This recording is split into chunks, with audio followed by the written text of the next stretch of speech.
contamos con la presencia de la doctora Giselle Guzmán, nuestra invitada del día de hoy. Buenos días, doctora. Hola, buenos días. Un placer estar aquí nuevamente.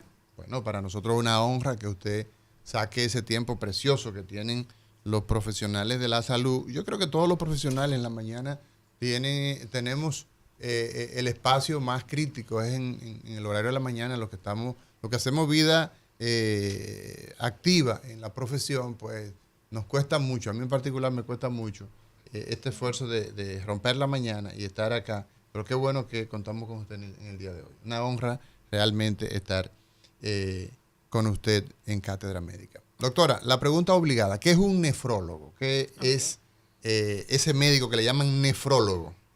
Un nefrólogo es un médico que se dedica a todo lo que tiene que ver con riñón. Y todo lo que tiene que ver con riñón va desde enfermedades que son propias del riñón hasta enfermedades sistémicas como diabetes, hipertensión y su repercusión en el riñón directamente. O sea, que usted le quita a los pacientes diabéticos al endocrinólogo. No se lo quito, lo compartimos. Lo compartimos. Porque las enfermedades de la diabetes termina entonces afectando al riñón. Por supuesto que sí. O sea, más de un 30% de todos los pacientes diabéticos va a tener algún grado de afectación de su riñón, ya sea estructuralmente hablando o funcionalmente hablando. Entonces, todo lo que tiene que ver con el riñón, el nefrólogo es el médico. Correcto. Ya. ¿Y ustedes operan el riñón, doctora? No. Por suerte no. Eso nos ayudan los urólogos. Los urólogos. El doctor Pedro Lanfranco, David Soriano, Henry de los Santos. Ahí tenemos a tanta gente buena. Alcedo, Fernández, Marical. Hay un paquete de nefrólogos, de urólogos jóvenes hoy y no tan jóvenes que entonces trabajan en la parte quirúrgica. Son nuestro support, por supuesto que sí. Nosotros nos dedicamos más que nada a lo que es el manejo clínico, al manejo preventivo, tratamiento, prevención de recurrencias de determinadas enfermedades. Por supuesto que la parte de la terapia renal sustitutiva en sus diferentes variantes, ya sea hemodiálisis, ya sea diálisis peritoneal, ya sea trasplante. Ese me gusta. Ese le gusta a mí también. En la parte, qué pena que aquí andamos medio chueco con el tema del trasplante. Bastante chueco. Sí, bastante chueco. Doctora, entonces usted dice de prevención. Por supuesto. Prevención. ¿Cómo se pueden prevenir las enfermedades renales? Depende de cuál. No, dígame usted. Depende de cuál. Dígame usted. Si vamos a hablar de diabetes. La infección urinaria. Okay. ¿Quién trata la infección urinaria? ¿Cuál es el médico, digamos, que le corresponde la infección urinaria? Honestamente y con respeto, y con mucho respeto que le tengo a mis compañeros los urólogos, las infecciones de vías urinarias deberían manejarla los nefrólogos. ¿Por qué? Porque hay decenas de causas de infecciones de vías urinarias, desde causas obstructivas hasta causas asociadas per se a los cambios, por ejemplo, en el nivel de acidez de la orina. Ustedes están oyendo, Katia García, están oyendo Lanfranco y toda esa gente. De esas infecciones la debe tratar la autoridad que sobre es todo si son recurrentes, sí. Aunque nos mandamos los pacientes entre nosotros, no porque problema, yo sí te está generando piquilla ahí. Cizaña ahí. Yo sí creo en el trabajo en equipo, sí. Y por supuesto que para eso están las subespecialidades, para que entonces, cada cual haga lo que le corresponde. La infección común, la infección urinaria es muy común, ¿verdad? Sí, por supuesto muy común. Sí. Y el mal manejo muchas veces de una infección urinaria lleva a que este paciente pues termine muchas veces haciendo lo que hablábamos hace un momento con Clevi, resistencia bacteriana. O sea que ojo con una enfermedad que es muy frecuente, una condición que es muy frecuente y que a veces usted pues la subestima y le da cualquier cosa, y esa cualquier cosa entonces genera un problema mayor. Por supuesto que sí. Doctora, el agua, ¿qué papel juega el agua en la salud renal? El agua es vital. El agua es vital, tan vital que vamos a decir que el 80% de las injurias renales agudas tienen un componente prerrenal. Y cuando hablo de prerrenal, quiere decir que la parte de lo que llega al riñón, la sangre que llega, el volumen de sangre que llega, por supuesto que tiene incidencia ahí. Obviamente una sangre más densa, pues es mucho más difícil de filtrar. Entonces, O sea, más la pesada, hidratación, correcto. Por lo tanto, la hidratación es una cosa vital. Obviamente, la cantidad de líquido que el paciente va a ingerir va a depender de sus condiciones propias, porque, por ejemplo, un paciente que tenga litiasis o cálculos renales, se recomienda que ingiera alrededor de 3 litros de agua.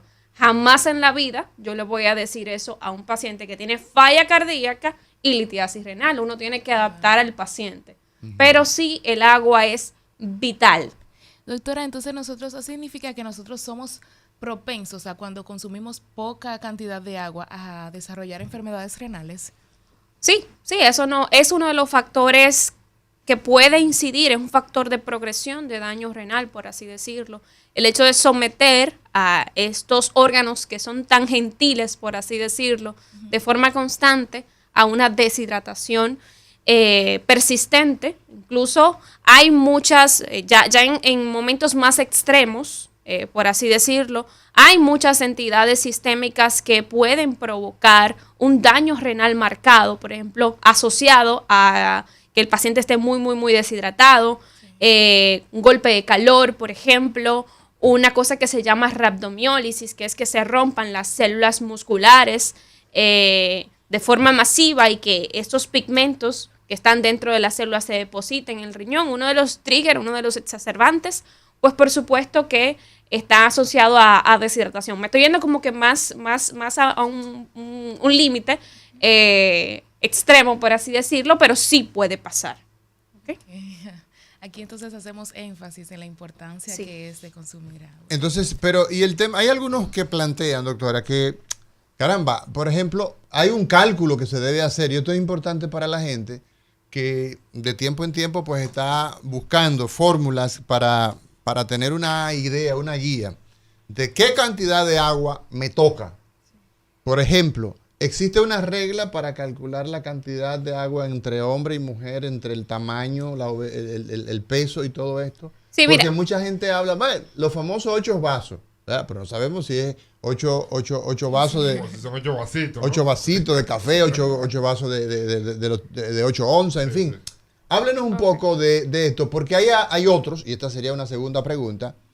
Primero, si existe una regla para saber qué cantidad de agua me toca. Hoy día hay una tendencia de venta de termos que conservan la temperatura y todo eso. La gente yo veo la gente montando bicicleta, significa que la gente quiere vivir más, se quiere ejercitar. Esa es una cultura que estamos viendo hoy día, el Parque Mirador Norte, el Sur, o sea, todos esos parques miradores están repletos, el este.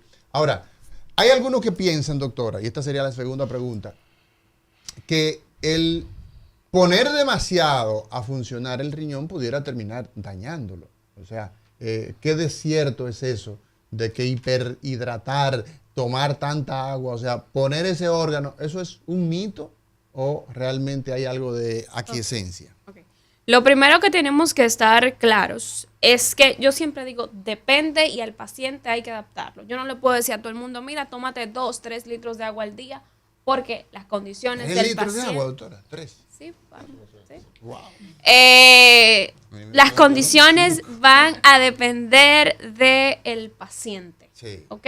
Un traje a la Del medida. paciente, de sus comorbilidades, de su superficie corporal, de su sexo, por supuesto que eso también puede incidir. Imagínense que nosotros que somos 70% de agua, tanto Ya de adultito, ¿no? intra como extracelular.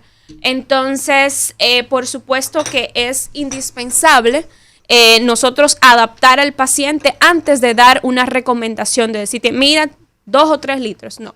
Bueno, cosa importante, generalmente uno calcula el total de lo que es la superficie corporal del paciente y esto generalmente uno lo calcula dependiendo del sexo de 1.3 a 1.5 de superficie corporal para tomar el total de agua que tiene que tomar el paciente al día. Sí, Okay. ¿cómo se hace la Pero regla? Tú dices entonces, 1.5, 1.3. por su superficie corporal. 1.3 generalmente en el caso de las mujeres, 1.5 en el caso del hombre. Por el total de la superficie corporal. Que es otra fórmula Okay. que nosotros generalmente la calculamos. Okay. Pero generalmente el total de agua pues oscila alrededor de unos 6 a 8 vasitos de agua al día. ¿De cuántas son? De 8 onzas. De 8 onzas. Entonces, Ojo, El típico ojo, cervecero, ojo, típico ojo. cervecero. Depende del paciente, depende del paciente. No todos los pacientes son iguales, no todos los pacientes tienen las mismas comorbilidades. Jamás mi recomendación de cantidad de agua va a ser igual a un paciente, por ejemplo, que tiene litiasis, que yo necesito 3 o más litros de agua al día, a un paciente que simplemente está tomando agua como le corresponde en su diario vivir, que serían alrededor de unos 2 litros al día. Ok. 2 sería más o menos. 2 sería aceptable, Sí. totalmente ¿Cuánto aceptable. orinamos, doctor, en 24 horas? ¿Cuánto Bueno, botamos, cuánto de it líquido depends. botamos por los miau, por la orina en 24 horas? Depende de obviamente la cantidad de ingesta, Sí. pero lo normal Lo es que típico. nosotros andemos entre 1.5, 2.5 litros al día. Mi madre. Cuando nosotros nos pasamos de 3.5 litros al día, decimos que eso es poliuria. Poli que, es mucho. Que está orinando muchísimo, Ya. sí, correcto. Entonces, todo depende de lo que entra, obviamente, pero eso es lo que suele oscilar, la cantidad de orina al día. Entonces, Decíamos- lo normal, Sí. lo normal, doctora Giselle, entonces es que la micción, la orina, va a depender mucho de la ingesta que yo tengo. Por supuesto que de sí. líquidos. Entonces, si estoy bebiendo mucha agua, Va a orinar Voy a mucho, orinar claro que mucho. sí. Aunque, ojo, hay condiciones, obviamente, que te van a hacer orinar más. Una diabetes descompensada es una de las cosas que, por ejemplo, cuando estamos haciendo una revisión por sistemas completa en un paciente diabético, yo le pregunto, mira, ¿te levantas muchas veces a orinar? ¿Qué tanto estás orinando? ¿Estás orinando mucho? Porque yo creo que de semiología nosotros nos aprendimos las 5 P de la diabetes, de poliuria, polidipsia, polifagia, entonces polineuritis. Entonces, la parte de orinar mucho, como le digo, cuando va más allá de lo que yo estoy ingiriendo, entonces yo tengo que checar qué está pasando adicional aquí. Con el tema de la hiperhidratación, doctora. Sí. Sí, es una cosa importante. Hay muchos desórdenes, tanto electrolíticos, que pueden surgir a raíz de una hiperhidratación. O sea, yo creo que la vida es cuestión de balance. Pero imaginemos un paciente, porque nos ha pasado, hay síndromes descritos, incluso asociados a la sobrehidratación, por ejemplo, en los pacientes que tienen alguna entidad psiquiátrica, que se sobrehidratan, por así decirlo, que hay una cosa que se llama polidipsia primaria, hay otro síndrome que se llama Tientous syndrome, que básicamente se asocia a desórdenes a nivel del sodio, porque el paciente se ingiere demasiada agua. Imagínense, ingiere más de 4 litros de agua al día de forma frecuente. Eso, por supuesto, que la sal de nuestro cuerpo, o sea, se produce lo que pareciese una hiponatremia dilucional. O sea, imagínense que ustedes echan en este balde de agua pues un poquito de sal, por supuesto que se va a diluir. Y asociado a la hiponatremia, el sodio bajo, pueden venir muchísimos síntomas dependiendo de qué tan bajito esté el sodio. Desde debilidad general, calambres, hasta convulsiones. Entonces, por supuesto que la vida es cuestión de balance. También en el paciente que está críticamente enfermo, el paciente que está en cuidados críticos, nosotros obviamente debemos llevar un balance diario, un balance acumulado de este paciente, porque la sobrehidratación puede generar congestión a nivel de la vasculatura renal y es un marcador de mal pronóstico desde el punto de vista renal. Que hay aquiescencia. ¿Es cierto entonces que el hecho de Por supuesto. hidratarse es un problema? Por supuesto que entonces, sí. de salud? O sea que el equilibrio en este caso Es indispensable. Es la entonces, si pauta. somos, usted dice, el organismo 70% de agua, supongo, y hablando del equilibrio que usted señala, cuando comienza a bajar ese equilibrio osmótico en el organismo, ¿qué condiciones o qué señales yo tengo de alerta de que le está faltando agua a mi organismo? Al riñón. Bueno, lo primero es la orina. La orina te dice muchísimo. Desde el color, una orina muy concentrada, claro que sí, eso tiene vida propia. Una orina una orina fétida que huela, como dice la gente, a amonio. Por supuesto, la cantidad de micción también pero sobre todo el color, qué tan concentrada esté el olor, eso son cosas vitales.